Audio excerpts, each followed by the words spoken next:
자, 어제부터 저희가 잠언이 시작되었습니다.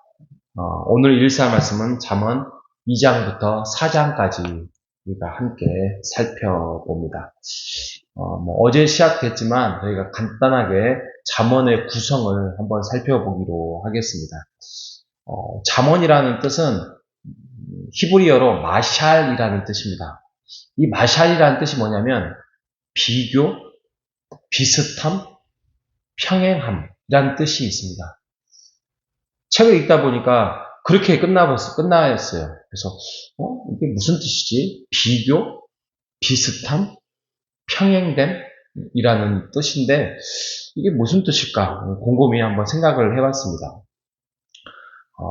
그 밑에 좀 설명이 되어 있는데 뭐라고 되어 있냐면 삶의 원리를 잘 관찰하여 삶의 뜻을 발견하는 것. 이렇게 설명이 되어 있어요. 그러니까 삶의 경험, 또 삶의 열쇠. 그 열쇠는 지혜, 그리고 기술 이렇게 되어 있어요.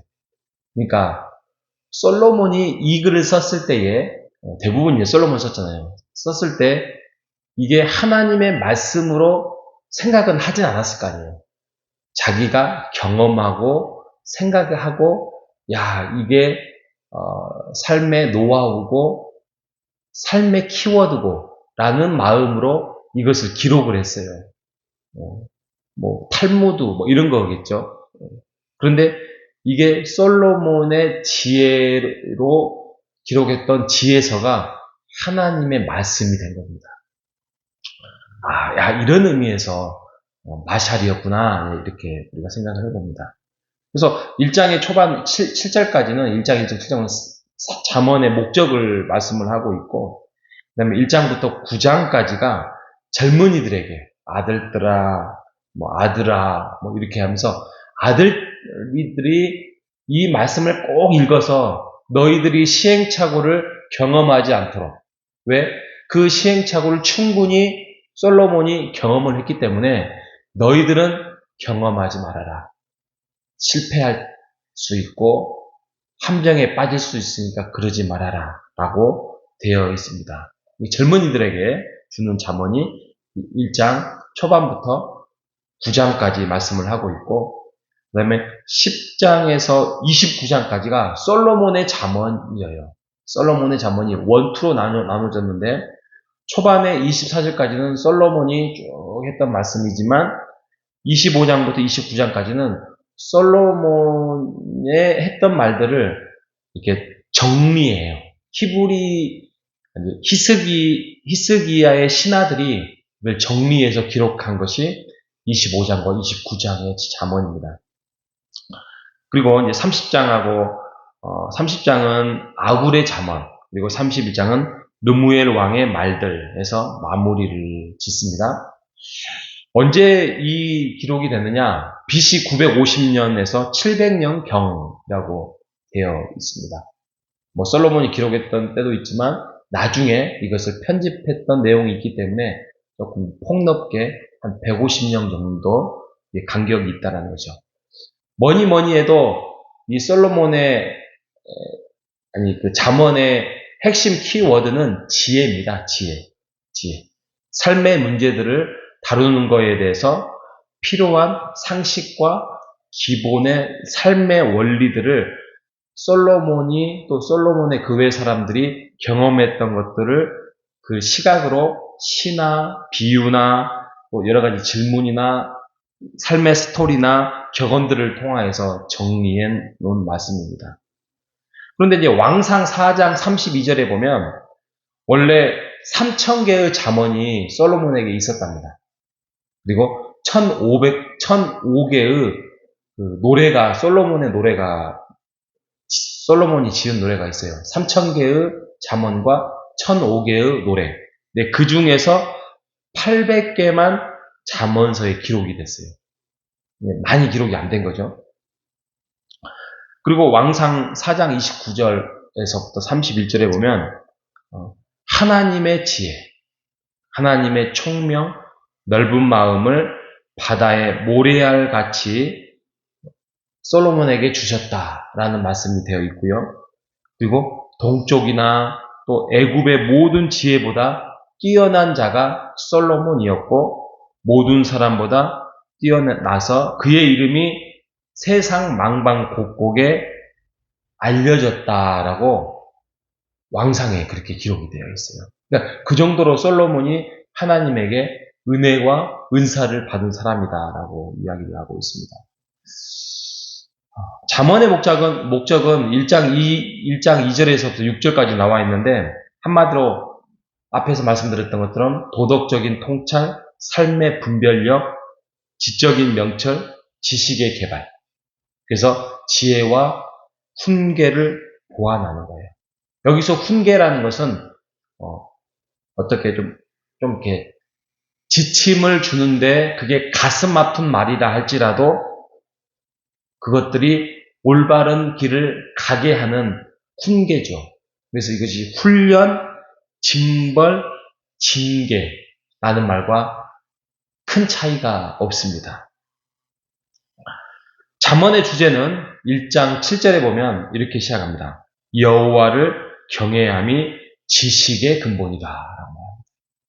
여호와를 경외하는 것이 지혜의 근본이다. 그리고 9장 10절에도 여호와를 경외함이 지혜의 근본, 지식의 근본이고 지혜의 근본이다라고 말씀을 하고 있습니다. 그러니 우리가 이 땅을 살아가면서 옛날에 국어도 공부하고 수학도 공부하고 또 여러 가지 책도 보고 또 여러 가지 예술적인 것들을 다 배우고 여러 가지를 배웠잖아요. 그런데 이 세상의 모든 지혜와 지식이 보편적으로 중요하지만 진정한 지혜는 하나님을 알고 경외하도록 이끄는 것이 진정한 지혜다 이거죠. 그러니 우리가 알고 배우고 느끼고 생각하고 지금으로 삶을 경험을 통하여서 명철을 배우고 경험을 배우는 것은 그것이 하나님께 연결됐을 때 깨달았을 때에 이게 진정한 지혜가 된다는 것이지요. 이것을 지금 솔로몬이 우리에게 말씀으로 하나님의 말씀으로 하나님이 말씀을 하고 있습니다. 그래서 오늘 우리가 아까 114가 2장부터 오늘 4장까지 말씀을 하고 있는데 주옥 같은 말씀들이 너무 많아요. 너무 많아요. 다 볼 수는 없지만 예를 들면 몇 구절만 찾아보면 3장 6절에 보면 너는 범사의 그를 인정하라. 그리하면 내 길을 지도하시리라. 어디에서나 하나님을 계심을 믿고 하나님이 너의 인생을 주장하신 것을 인정하면 그리하면 너의 길을 가르쳐 줄 것이다 라고 말씀을 하고 있습니다. 그리고 오늘 새벽에 읽었던 말씀 중에 3장 16절에 그의 오른손에는 장수가 있고 그의 왼손에는 부귀가 있으니 그 길은 즐거운 길이요 그의 지름길은 다 평강이니라 라고 말씀을 하고 있습니다. 우리가 잘 아는 말씀 4장 23절 보십시오.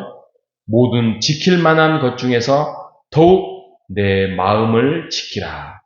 생명의 근원이 이에서 남이니라 라고 4장 23절에 말씀을 하고 있습니다. 그러니까 우리가 마음만 지키면 우리가 마음을 뺏기고 자포자기하지 않고 우리가 그 중심을 마음만 지키면 이것이 또 시작할 수 있고 우리가 피어나는 꽃처럼 나아갈 수 있다는 것입니다. 그래서 여러분 하나님의 말씀은 우리의 마음을 우리의 인생을 또 하나님과의 관계를 소생케 합니다. 우리가 여기에서 지혜하지만 여기서 지혜다가 율법, 주의 말씀, 예수 그리스도 이 단어만 집어넣어도 훨씬 더 이해하기 쉽습니다. 그래서 우리가 예수 그리스도를 닮아가고자 하는 어제 말씀처럼 훈련, 또 우리가 하나님을 알아가고자 하는 말씀, 이런 것들에 대해서 우리가 오늘 하루도 주의 말씀 안에서 예수 그리스도를 닮아가고자 오늘도 훈련하고 새롭게 마음을 지켜나가는 우리 모두가 되시기를 주님의 이름으로 축복합니다. 하나님 감사합니다. 오늘부터 또 잠언의 말씀을 우리가 살펴봅니다. 한 구절 구절이 주의 말씀으로 주옥같이 다가옵니다. 우리도 나름 인생의 경륜과 경험 속에서 배워왔지만 또 실수하고 또 터득하고 왔지만 주의 말씀 속에서 우리가 남은 인생을 시행착오를 줄이고 하나님의 길을 쫓아서 남은 인생이 좀 더 멋지고 즐겁고 행복하고 장수와 부귀 속에서 살아갈 수 있도록 인도하여 주시옵소서. 하나님이 주신 인생 모든 것을 지킬 만한 것 중에 마음을 지킬 때에 이것이 진정한 생명의 구원이 있다는 것을 우리가 깨달아서 하나님의 말씀 안에서 우리가 하나님의 뜻을 헤아려서 순종하고 나아갈 때에 아름다운 교회를 더욱더 우리가 붙들고 또 세워나갈 수 있도록 주의 지혜와 함께하여 주시옵소서. 이번 한 주도 승리케 하여 주시옵소서. 살아계신 예수님의 이름으로 기도합니다. 아멘.